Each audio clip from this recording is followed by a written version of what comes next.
안녕하세요. 주식 전환 남자입니다.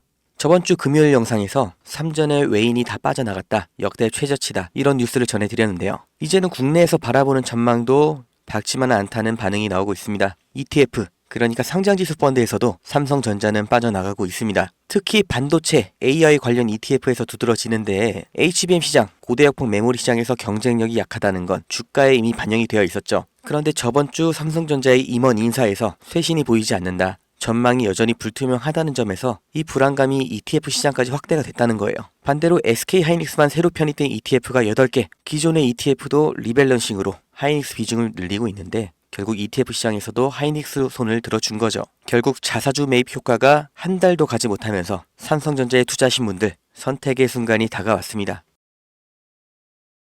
주식 투자 인구수가 1,400만 명이 넘는다고 합니다. 대한민국 사람 4명 중에서 1명은 주식 투자를 한다는 거고, 사실상 어른 중에서 절반은 주식 투자를 한다는 거죠. 이 대한민국 사람들이 다들 주식을 하는 이유가 뭘까요? 주식 투자가 폭발적으로 늘기 시작한 시점, 이 코로나 팬데믹 때부터였죠. 이게 뜻하는 건 하나입니다. 불안이죠. 일자리에 대한 불안, 미래 소득에 대한 불안, 스스로 대비하지 않으면 안 된다는 이 조급함, 그리고 아무리 열심히 일해도 10년, 20년을 일해도 우리는 집 한 채 사지 못한다, 이런 박탈감 때문에 원금 손실이라는 리스크를 감안하고서 주식시장에 아무것도 모른 채 맨손으로 뛰어든 겁니다. 다들 노력은 했다고 생각하죠.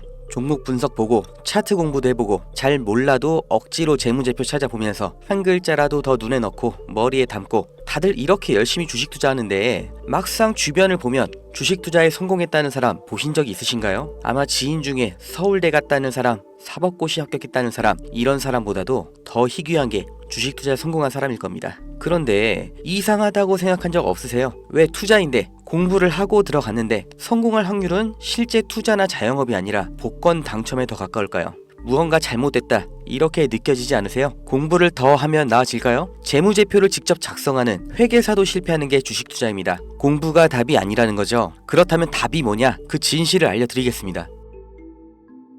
구독자님들, 노력을 안 해서, 공부가 부족해서, 내가 욕심을 크게 부려서 그래서 주식 투자에 실패한 게 아니에요. 잘못을 해서 실패한 게 아니란 말이에요. 애초에 우리는 속고 있었어요. 이길 수가 없는 싸움판에 맨몸으로 내던져져서 나보다 강하고 무기도 갖고 있고 심지어 이 싸움을 준비하고 있던 누군가와 싸워야 했습니다. 이길 리가 없죠. 한두 명의 운 좋은 사람, 특별한 재능이 있는 그런 사람이 아니라 모든 사람이 다 희생자였을 뿐이에요. 그 범죄자가 누구냐? 코스피, 코스닥입니다.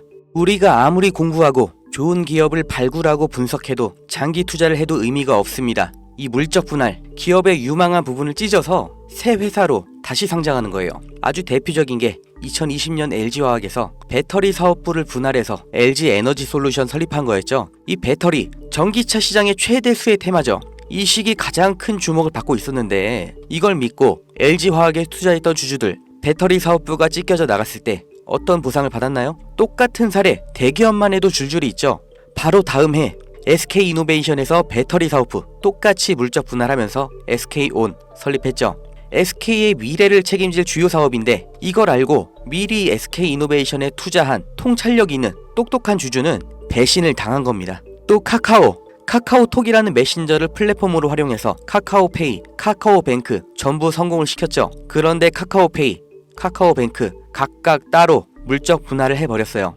카카오의 주주들은 뭐가 된 거죠? 내가 갖고 있는 주식에서 가장 중요한 부분이 그냥 찢겨져 나간 거예요. 손해는 개미가 봤죠. 오너는 손해를 봤나요? 전혀 아니죠. 10,000원짜리 한 장이었던 게 1,000원짜리 10장이 됐을 뿐이에요. 오히려 나눠먹기, 돌려쓰기 더 편해진 거죠. 일반 주주들, 개미들만 일방적으로 당하는 겁니다. 어떻게 이렇게 뻔뻔하게 할 수가 있어요? 미국에서 이런 짓 하면 박살납니다. 미국 세법에 섹션 355라는 게 있습니다. 물적 분할의 조건을 다른 거예요. 여기 써있죠. 디스트리뷰션, 분할, 스탁, 주식과 증권을 나눌 때, 분할을 할 때 어떻게 해야 되냐? 실질적인 사업 목적이 따로 있어야 되고, 최소 5년 이상 독립적으로 운영을 하고 있었어야 되고, 자회사 80% 이상의 통제권을 갖고 있어야 되고, 분할된 주식도 기존 주주들에게 공정하게 분배를 해야 된다. 이런 여러 가지 조건을 다 만족해야 돼요. 이걸 무시하고 그냥 물적 분할을 하면 바로 엄청난 세금 폭탄이 날아옵니다. 사실상 벌금을 내라는 거예요. 그러니까 미국의 기업들은 물적 분할할 때 아주 철저하게 기준에 맞춰서 하죠. 미국의 대표적인 기업,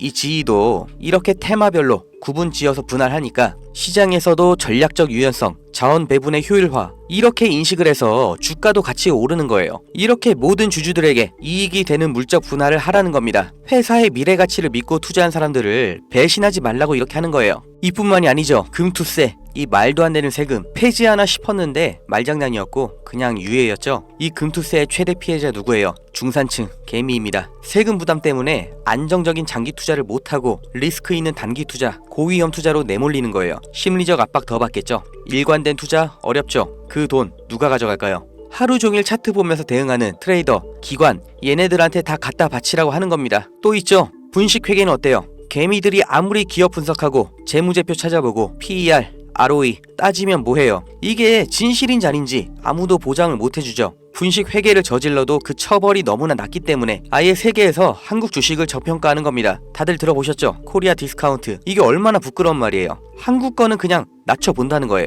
미국에서 엔론 사태 벌어졌을 때는 CEO가 24년형, 우리나라에서 대우 사태 때는 형 집행정지, 대통령 특별사면, 대한민국의 모든 상장 기업에 세력이 안 붙은 종목이 없다고 하죠. 저라도 돈이 많으면 주식으로 이렇게 장난치겠어요. 무조건 이기는 게임이잖아요. 있는 사람, 가진 사람들끼리 알아서 판 짜서 해먹고 개미들은 아무리 노력해도 결국 당할 수밖에 없는 이 불합리한 콜로세움, 이게 코스피, 코스닥의 정체입니다. 이 짜여진 판에서 개미가 혼자 준비해봤자 그냥 먹잇감이에요. 그럼 우리는 어떻게 해야 되냐? 그 답을 알려드리겠습니다. 들어오세요. 트럼프가 당선 확정되고 제가 무슨 주식을 샀는지, 환율이 1450원 찍으면 제가 무슨 종목 들어갈 건지 이 안에서 다 보여드립니다. 증명은 제가 할 거고 눈으로 보시고 따라오시면 됩니다. 종목 빼가는 유료방 업자인지 구독자님 맞는지 문자로 확인만 할 거고요. 유료 아닙니다. 대가 없습니다. 가입 이런 거 절대 없어요. 그냥 여기 모이세요. 010-2290-8285 여기로 문자 집 이렇게 한 글자만 남겨주세요. 100만원으로 시작해서 집 한 채까지 가는 기적 보여드리겠습니다.